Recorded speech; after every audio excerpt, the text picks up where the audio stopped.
विजय सुबह से गाड़ी चला रहा था। इस वजह से वह बहुत बोर हो गया था। गांव नजदीक आने की वजह से वह कहीं भी रुका नहीं। उसने सोचा कि घर जाकर ही आराम करूं। उसके गांव के ही बाजू में एक और गांव था। वह वहां से गुजर रहा था। उसने देखा कि वहां पर लोगों की भीड़ जमा थी। वहां पर किसी का तो जोर जोर से चिल्लाने का और ढोलक बजाने का आवाज आ रहा था। विजय शहरी इलाके में ही छोटे से बड़ा हुआ। आज वह पहली बार ही अपने गांव जा रहा था।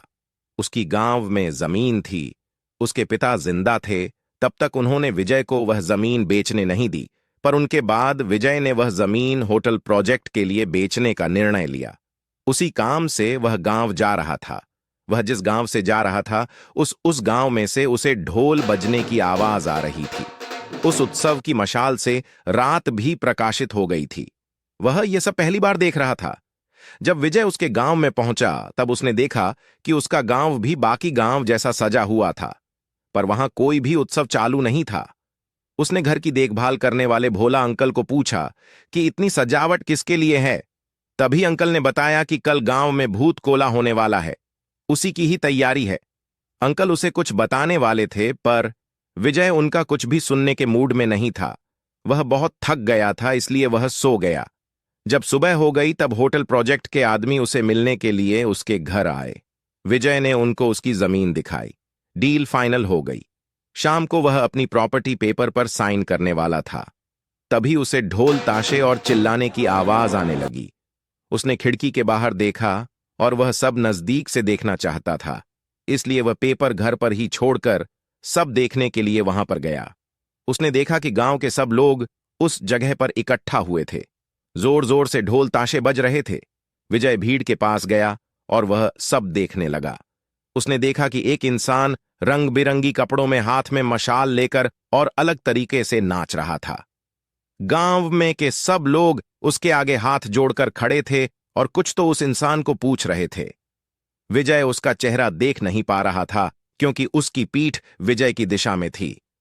विजय के समझ में आए उसके पहले उस इंसान ने अचानक नाचना बंद किया और उस भीड़ से विजय के पास गया और विजय की तरफ देखने लगा। उस इंसान को इतना नजदीक से देखकर विजय डर गया। उस इंसान के चेहरे पर पीला रंग लगाया हुआ था, शरीर पर अलग अलग जेवर और सिर पर जंगली जानवरों का मुखौटा था। यह सब उस इंसान को अलग दर्शा रहा था। वह इंसान विजय को बहुत देर तक देखता रहा और अचानक वह विजय की तरफ देखकर जोर से चिल्लाया। उसकी आवाज सुनकर विजय डर गया। क्या करूं, उसे समझ नहीं आ रहा था। तभी वो इंसान जंगल की दिशा में भाग गया।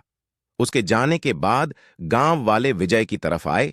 विजय को उनके चेहरे पर अलग ही डर दिखा। वह सब डरे हुए थे। सब लोग विजय को सावधान रहने को बोल रहे थे।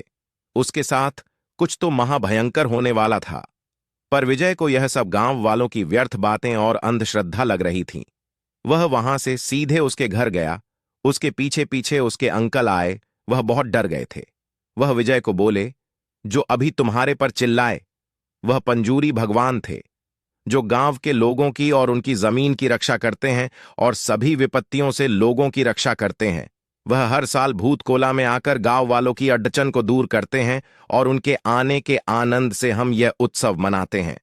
अंकल विजय को बोले कि वह तुझ पर चिल्लाए, मतलब तुम जो जमीन होटल के लिए बेच रहे हो उसके विरोध में पंजूरी भगवान है। यह सब सुनकर विजय जोर जोर से हंसने लगा।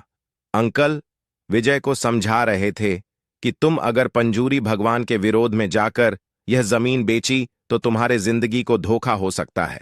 अंकल का यह बोलना सुनकर विजय रूम में जाकर प्रॉपर्टी पेपर लेकर उन पेपर पर साइन करके सोने के लिए चला गया। विजय गहरी नींद में था। नींद में उसे एक आवाज सुनाई दी। वह आवाज वैसे ही थी जो उसने शाम को भूत कोला में सुनी थी, पर इस वक्त वह आवाज किसी के रोने की थी। विजय डर गया। वह उस आवाज का पीछा करने लगा, लेकिन उसे दूर दूर तक कोई नहीं दिख रहा था। उतने में हवा में से आग का एक भार विजय के पास आया और वह आग में से पंजूरी भगवान उसके सामने प्रकट हो गए और जोर से चिल्लाए।